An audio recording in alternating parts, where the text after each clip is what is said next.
மல்லி. இங்கே வக்கீல்கிட்ட எவ்வளோ பேசி மல்லி எப்படியாச்சும் வந்து நீங்கள் எனக்காக வாதாடுங்க.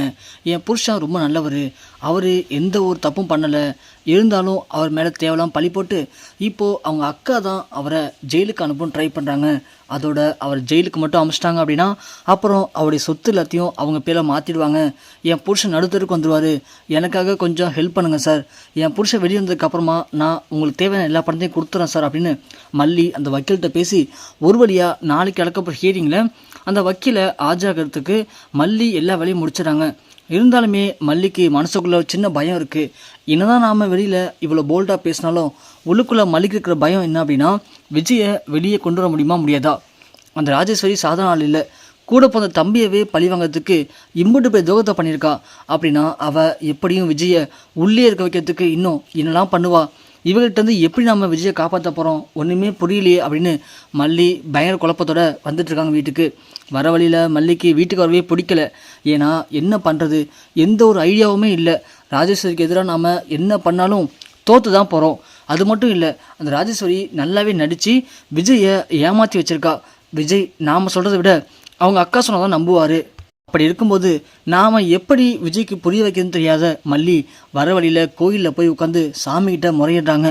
என் புருஷன் யாருக்கு என்ன பாவம் பண்ணியிருக்காரு, ஆனால் அந்த ராஜேஸ்வரி இவ்வளோ போய் அநியாயம் பண்ணுறா, ஆனால் அவளுக்கு நீ ஒரு தண்டனையை கொடுக்க மாட்டே சாமி. ஆனால் என் புருஷன் இன்னைக்கு ஜெயிலில் கலந்து கஷ்டப்படுறாரு. அவரை எல்லாரும் என்னமோ பெரிய கொலை குற்றம் பண்ண மாதிரி பார்க்குறாங்க. அது மட்டும் இல்லை, நாளைக்கு நடக்க போகிற ஹியரிங்கில் என் புருஷனுக்கு எதிராக மட்டும் தீர்ப்பு வந்துச்சுன்னா கண்டிப்பாக அவர் குறைஞ்சது 2 வருஷத்துக்கு வெளியவே வர முடியாதான். அவர் பாவம், அவர் எந்த தப்புமே பண்ணவே இல்லையே, அவருக்கு எதுக்காக இவ்வளோ பெரிய தண்டனை? இங்கே பாருமா, நான் திரும்பவும் சொல்கிறேன், உங்ககிட்ட நான் பல முறை வந்து முறையிட்டிருக்கேன். எனக்கு ஒரு கஷ்டம் அப்படின்னா அதை வந்து நான் உங்ககிட்ட சொல்லுவேன். நீ எனக்கு சரி பண்ணி கொடுத்துருக்க. இப்பயும் சொல்கிறேன், என் புருஷனுக்கு ஒரு கஷ்டம், ஆனால் இதை அவரால் தாங்கிக்கவே முடியாது. ஸோ அவருக்கு நீ எந்த ஒரு தண்டனை கொடுக்கணும்னாலும் சரி, அதுக்கு பதிலாக நீ எனக்கு கொடு. நான் முழு மனசோட ஏற்றுக்கிறேன். ஆனால் என் புருஷன் மட்டும் காப்பாற்று சாமி. அவர் நாளைக்கு வெளியே வந்தே ஆகணும். அதுக்கு நீ தான் அருள் புரியணும். ஏன்னா அவர் வெளியே கொண்டு வரத்துக்கு எந்த ஒரு ஆதாரமும் என்கிட்ட இல்லை. நாளைக்கு எப்படி அந்த வக்கீல் வாதாட போகிறாருன்னு எனக்கு தெரியலை. ஆனால் எனக்கு அவர் வெளியே வரணும், அது மட்டும்தான் எனக்கு தேவை. அதுக்கு நீ தான் எனக்கு அருள் பொழியணும். இப்படி கெட்டதெல்லாம் எல்லாம் ஒன்று சேர்ந்து நல்லதை அடித்து உடச்சிட முடியும், நல்லதை ஒன்றும் இல்லாமல் ஆக்கிட முடியும். அப்படின்னா நல்லவங்களாம் அப்போ எப்படி வாழ முடியும் சொல்லு?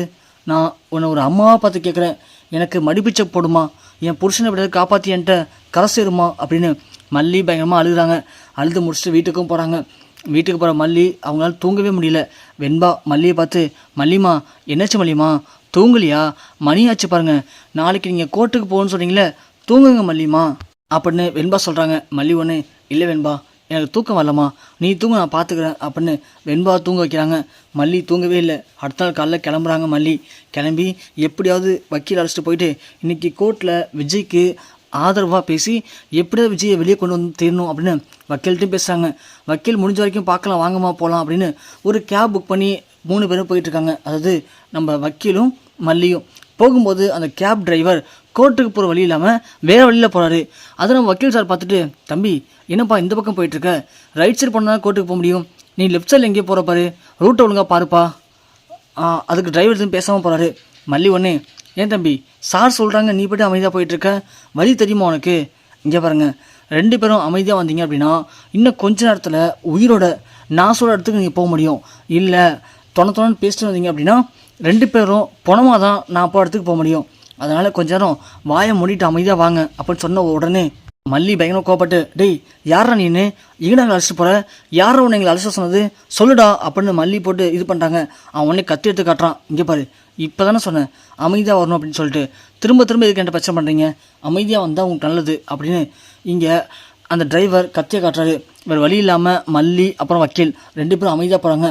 கொஞ்சம் தூரம் போனதுக்கப்புறமா ஒரு 15 பங்களா இருக்குது. அங்கே போய் வண்டியை நிப்பாட்டுறான். நிப்பாட்டி ஒரு ஹார்ன் அடிக்கிறான்.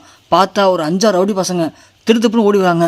ஓடி வந்து கார்களை திறந்து வக்கீலையும் நம்ம மல்லியும் அப்படியே பிடிச்சி உணர்ந்து அந்த ரூமில் தள்ளி விடுறாங்க. மல்லி, யாரா நீங்களாம், எதுக்கு அப்பெல்லாம் பண்ணுறீங்க அப்படின்னு சொல்லிட்டு திரும்பி பார்க்குறாங்க. உள்ளே பார்த்தா நம்ம ராஜேஸ்வரி அப்படியே பயங்கரமாக ஒரு சேரில் கால் மேலே கால் போட்டுவிட்டு அசால்ட்டாக உட்காந்துருக்காங்க. அதை பார்த்த மல்லி அப்படியே செம ஷாக்காகி பார்க்குறாங்க. ராஜி ஒன்று, என்ன மல்லி என்ன கோர்ட்டுக்கு போறியா, உன் ஹஸ்பண்டை காப்பாற்ற போறியா? சோ யாரா அந்த பொண்ணு இங்கே கொண்டு வந்தது, பாவம் அந்த பொண்ணு அவள் புருஷனை காப்பாற்றுறதுக்காக கோர்ட்டுக்கு போயிட்டு இருந்தா. அவளை போய் இங்கே கொண்டு வந்து பாருங்களேன், பாவம் பொண்ணு பாரு மூஞ்செலாம் மாறி போச்சு. அவள் கண்ணைக்கு மாதிரி விட்டா இந்த இடத்தையும் எரிச்சிருவா. இல்லை மல்லி, எரிச்சிட மாட்டேன் நின்று. இங்கே பாரு மல்லி, நான் தான் உன்ட்ட சொல்லிட்டேன்ல, உன் புருஷனுடைய சொத்து எல்லாத்தையும் என் பேருக்கு மாற்ற போகிறேன். குறைஞ்சது 2 வருஷமாச்சும் அவன் உள்ளே தான் இருப்பான், வெளியே வரத்துக்கு வாய்ப்பே இல்லைன்னு நான் சொல்லிட்டேன். ஆனால் இருந்தும் உனக்கு எவ்வளோ தைரியம் இருந்துச்சுன்னா எப்படியும் என்ன மீறி நீ விஜயை வெளியே கொண்டு வரதுக்கு ட்ரை பண்ணுவ. இங்கே பாரு மல்லி, ராஜி ஒன்று முடிவு பண்ணிட்டானா அதை ராஜியே அவள் பேச்சை மீற மாட்டா. அப்படி இருக்கும்போது நீ அதை மீறணும்னு நினச்சனா உன்னை சும்மா ஆயிட்டோனா. அதுதான் உனக்கு பல முறை வாய்ப்பு கொடுத்தேன், ஆனால் நீ அடங்குற மாதிரி தெரில. இன்றைக்கி ஒரே கல்லில் 2 மாங்காய் தட்ட போகிறேன். இன்றைக்கி விஜய்க்கு தீர்ப்பு வரப்போகுது, அது அவனுக்கு அப்படியே ஆப்போசிட்டாக தான் வரும். கண்டிப்பாக குறைஞ்சது 2 வருஷம் அவன் உள்ளே இருக்க போகிறான். ஆனால் என்ன ஒன்று, அதை பார்க்கறதுக்கு நீ உயிரோடு இருப்பேன்னு தான் தெரில. ஏன்னா நான் உனக்கு பல முறை வாய்ப்பு கொடுத்துட்டேன், என்னை விட்டு ஒதுங்கி போயிடு, என் வழியில் குறுக்க வராதுன்னு. ஆனால் நீனு கேட்க மாதிரி தெரியல. அதான் நம்ம பசங்கள்ட்ட சொல்லி ஒன்று இங்கே தூக்கிட்ட சொல்லியிருக்கேன். பார்ப்போம், என் மூடு நல்லா இருந்துச்சு அப்படின்னா நீ இன்றைக்கி படிச்சுப்ப, இல்லைனா உனக்கு இதுதான் கடைசி நாளாக இருக்கும். நீ இங்கேயே இன்றைக்கி மண்ணோட மண்ணாக போக போகிற பார்த்துக்கோ அப்படின்னு சொல்ல, மல்லி ஒன்று ராஜியை பார்த்து அப்படியா அவள் தானே இல்லை வேறு தான் இருக்கா அப்படின்னு கேட்குறாங்க. ராஜு ஒன்று என்ன மல்லி என்ன நக்கலா அப்படின்னு கேட்க, நக்கலாம் இல்லைங்க, நீங்கள் காலையிலேயே ஃபோனில் பேசிட்டுருந்தீங்க, இது மாதிரி ஒரு கேப் அனுப்புங்க, மல்லி வருவா, அவளை நம்மளோட குடோனுக்கு அழைச்சிட்டு வந்துடுங்க, அவள் இன்றைக்கி பூரா குடோனில் தான் இருக்கணும், அவங்க கோர்ட்டுக்கே போகக்கூடாது அப்படின்னு நீங்கள் பேசுனீங்க. நான் அதை கேட்டேன், கேட்டுமே நான் எதுக்கு அவன் கேபில் வந்தால் தெரியுமா? சொல்லுங்கள் பார்க்கலாம். ராஜுக்கு ஒன்றுமே புரியல. ஏன்னா அப்போ தான் நீ உன்னோட திட்டம் என்ன, நீ என்னலாம் பண்ணலான்னு நினச்சிட்ருக்க அப்படிங்கிறத நீயே உன் வாயால் சொல்லுவ. அதுக்காக தான் காத்திருந்தேன். இப்போது எல்லாமே முடிஞ்சு போச்சு, கேம் இப்போது முடிய போகிற நேரம் வந்துச்சு. அரவிந்த் வெளில வாங்க அப்படின்னு கூப்பிடவும் பார்த்தா அரவிந்த் வர்றாரு. அரவிந்தை பார்த்து ராஜுக்கு ஒன்றுமே புரியல. அரவிந்த் சும்மா வரல, கையில் ஒரு ஃபோன் வச்சுருக்காரு. அந்த ஃபோனில் மல்லி வந்து வக்கீலையும் கடத்திட்டு வந்து உள்ளே வந்தாங்க இல்லையா, அதுலேருந்து மல்லி பேசின எல்லா பர்சனலாக்கும் உள்ளே இருக்குது. அதாவது ராஜ் வந்து எதுக்காக மல்லியை கடத்தினேன், அடுத்து விஜய் என்ன பண்ண போகிறேன், சொத்தை எப்படி அனுபவிக்க போகிறேன் அப்படின்னு எல்லாமே ராஜி பேசியிருக்காங்க. எல்லாத்தையும் நம்ம அரவிந்த் வீடியோ எடுத்திருக்காரு. அதோட மல்லியை கொன்று புதைச்சிருவேன்னு சொன்ன வரைக்கும் வீடியோ எடுத்திருக்காரு. அதை பார்த்ததும் அந்த ரவுடி பசங்கள்கிட்ட ராஜு ஒன்று டேய் அவனை அடித்து அந்த கேமரா பிடுங்கடா அப்படின்னு சொல்கிறாங்க. பார்த்தா நம்ம அரவிந்த் ஒரு விசில் அடிக்கிறாரு. அரவிந்த் அவருடைய கார் டிரைவர் சங்கத்துலேருந்து ஒரு 5 பேர் வந்திருக்காரு. அந்த 5 பேரும் உருட்டு நிற்கிறாங்க.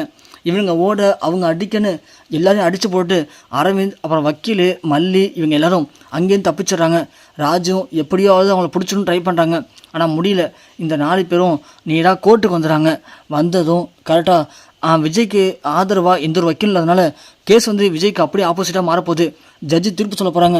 அந்த நேரத்தில் மல்லி விழுந்து நிப்பாட்டுங்க, எங்களுடைய விசாரணை மூலம் கேட்டுக்கோங்க, இந்த வீடியோ காட்சியை பாருங்கள், அப்போ தான் உங்களுக்கு புரியும் அப்படின்னு சொல்ல, ஜட்ஜு ஒன்று யாருமா நீனு எதுக்கு இப்படி கோர்ட்டில் வந்து கத்திட்டு இருக்க அப்படின்னு சொல்ல, வக்கீல் ஒன்று சரி சார், அவங்க என் கட்சிக்காரங்க தான், வர வழியில் எங்களை ஆப்போசிட் பார்ட்டிங்க கடத்திட்டு போயிட்டு கொல்ல ட்ரை பண்ணாங்க, எப்படியும் அவங்க தப்பிச்சு வந்துட்டோம் அப்படின்னு சொல்ல, அந்த அரசு வழக்கறிஞர் இருப்பார் இல்லையா, அவர் ஒன்று இதெல்லாம் போய் ஜட்ஜ் சார் இவங்க வேணும்னு போய் சொல்கிறாங்க, கேஸை திசை திருப்ப பார்க்குறாங்க, நீங்கள் அவருக்கு ஒரு குறைஞ்சது 5 வருஷமாவது வெளியே வர விடாமல் ஆயுள் தண்டனை கொடுங்க அப்படின்னு சொல்கிறாங்க. உடனே வக்கீல் சார் அதுக்கு முன்னாடி இந்த வீடியோ ஆதாரத்தை பார்த்துட்டு நீங்கள் அப்புறம் முடிவு பண்ணிக்கிங்க அப்படின்னு சொல்லி வீடியோ ஆதாரத்தை காட்டுறாங்க. ஜட்ஜு அந்த வீடியோவை பார்க்குறாரு. பார்த்தா அப்படி ஜட்ஜு சம்மதிச்சு வர்றாரு. அதோட பெரிய ஸ்க்ரீனில் அந்த வீடியோ ப்ளே பண்ணுறாங்க. நம்ம விஜய் அந்த வீடியோ பார்க்குறாங்க. பார்த்ததுக்கு அப்புறம் தான் விஜய்க்கு புரிய வருது, இது எல்லாத்துக்கும் காரணம் ராஜேஸ்வரி தான். அது மட்டும் இல்லாமல் நம்ம சொத்தை வந்து அவ பேருக்கு மாற்றிக்கணும், குறைஞ்சது 2 வருஷத்துக்காவது விஜய் ஜெயிலின்னு வெளியே வராமல் உள்ளே இருக்கணும், அதோட மல்லியை இப்போ நான் கொன்று புதைக்க போகிறேன் அப்படின்னு சொன்னதான் கேட்டு விஜய் பயங்கரமாக கோபப்படுறாரு.